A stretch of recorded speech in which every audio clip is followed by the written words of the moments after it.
আমাদের কোনো signal red signal দিয়েছে সকল প্রার্থীকে এবং যারা মাঠে রয়েছে সবাইকে ঐক্যবদ্ধ থাকার জন্য নির্দেশনা দেওয়া হয়েছে।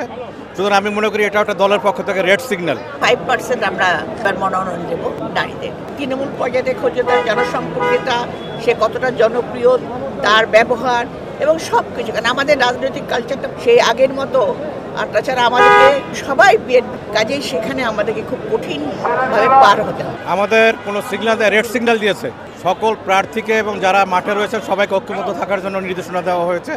সুতরাং আমি মনে করি এটা একটা দলের পক্ষ থেকে রেড সিগন্যাল, কাউকে গ্রিন সিগন্যাল দেওয়া হয় নাই। আমরা সবাই ঐক্যবদ্ধভাবে মাঠে কাজ করব। দল একজনকে মনোনয়ন দেবে, সেই প্রার্থীর পক্ষে আমরা ঐক্যবদ্ধভাবে কাজ করে আসন উপহার দেব দলকে। তারেক রহমান ঐক্যের ব্যাপারে গুরুত্ব দিয়েছেন, সবাইকে ঐক্যবদ্ধ থাকতে বলেছেন। আমরা বিগত দিনে আমরা গণতন্ত্রের জন্য সংগ্রাম করেছি, লড়াই করেছি। সুতরাং এই আত্মত্যাগের পরে এখন আমরা যদি ঐক্যবদ্ধভাবে না থাকতে পারি অন্য ষড়যন্ত্র হতে পারে, সেজন্য দলের সবাইকে ঐক্যবদ্ধ থাকার জন্য গুরুত্ব আরোপ করেছেন। এলাকায় অনেকের বিরুদ্ধে অনেক এলিগেশন আছে, যেটা আমার বিরুদ্ধে 1%ও নাই।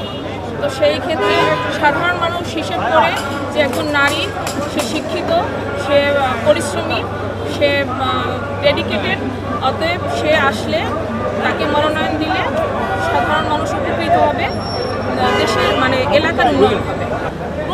প্রত্যন্ত অঞ্চলে রাস্তাঘাট বলেন, স্বাস্থ্যসেবা বলেন, অনেক সমস্যা আছে। মাদক এলাকার যে কিশোর যারা আছে মাদকের সাথে জড়িত, তো এদের থেকে কিভাবে একটা আধুনিক একটা বরগুনা নির্মাণের জন্য আমি চেষ্টা করব। যাকে দেখ একসঙ্গে কাজ করতে হবে এবং দলের ঐক্য রাখতে হবে, এবং আমরা কথা দিয়েছি দলের ঐক্য থাকবে ইনশাল্লাহ।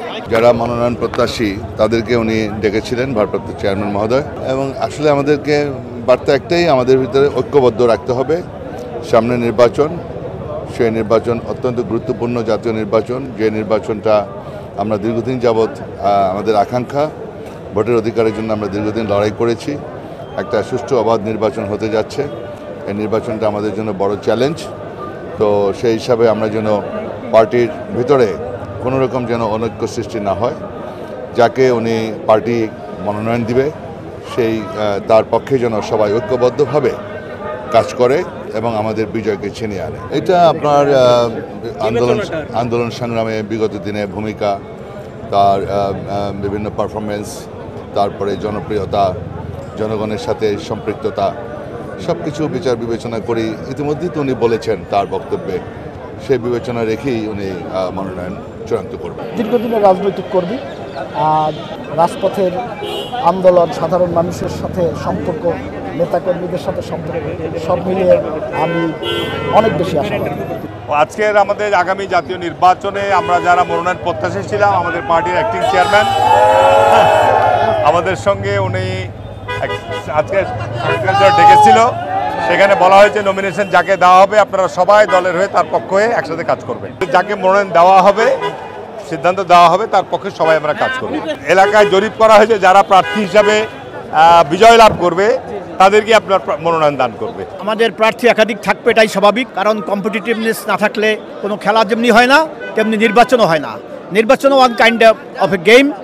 এই গেমেরই অংশ হিসাবে আমাদের যেহেতু ভারপ্রাপ্ত চেয়ারম্যান, এখন দলের দায়িত্বপ্রাপ্ত চেয়ারম্যান, তিনি আমাদেরকে সেই ভিন্ডেক্টিভনেস, এনভয়েসনেস ভুলে ঐক্যবদ্ধ থেকে কাজ করার জন্য নির্দেশনা দিয়েছেন। এবং যিনি মনোনয়ন প্রাপ্ত হবেন তিনিও তার পূর্বের ভেদাভেদ ভুলে সবাইকে আলিঙ্গন করে একযোগে মাঠে নামার জন্য নির্দেশনা দিয়েছেন। নমিনেশন তো একজন পাবে, কিন্তু দলকে সামনে ক্ষমতায় আনতে গেলে এই একজন যিনি নমিনেশন পাবেন তার পক্ষে সবাইকে কাজ করার ব্যাপারে উনি মূলত উৎসাহিত করেছেন। আমরা 17 বছর অনেক কষ্ট করেছি, আন্দোলন সংগ্রাম করে ফ্যাসিস্টকে সরিয়েছি।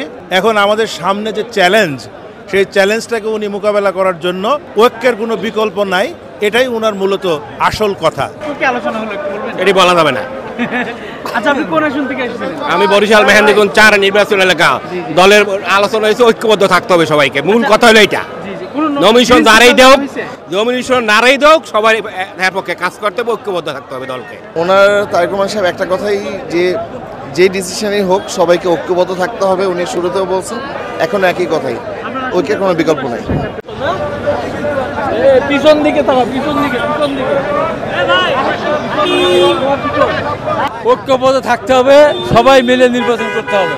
অতি অল্প সময়ের ভিতরে প্রার্থীদের নাম ঘোষণা করে দিবেন, সবাই মিলে একসাথে আমরা কাজ করে ধানের শীষে বিজয় অর্জন করি। দেশটির বেগম খালেদা জিয়া, শহীদ জিয়া রহমান এবং তারেক রহমানের দিকে তাকিয়ে। পার্টির ইনস্ট্রাকশন একটাই, ঐক্য ঐক্য এবং ঐক্য, ঐক্যের কোনো বিকল্প নাই। আমাদের সবার প্রতীক হচ্ছে ধানের শীষ।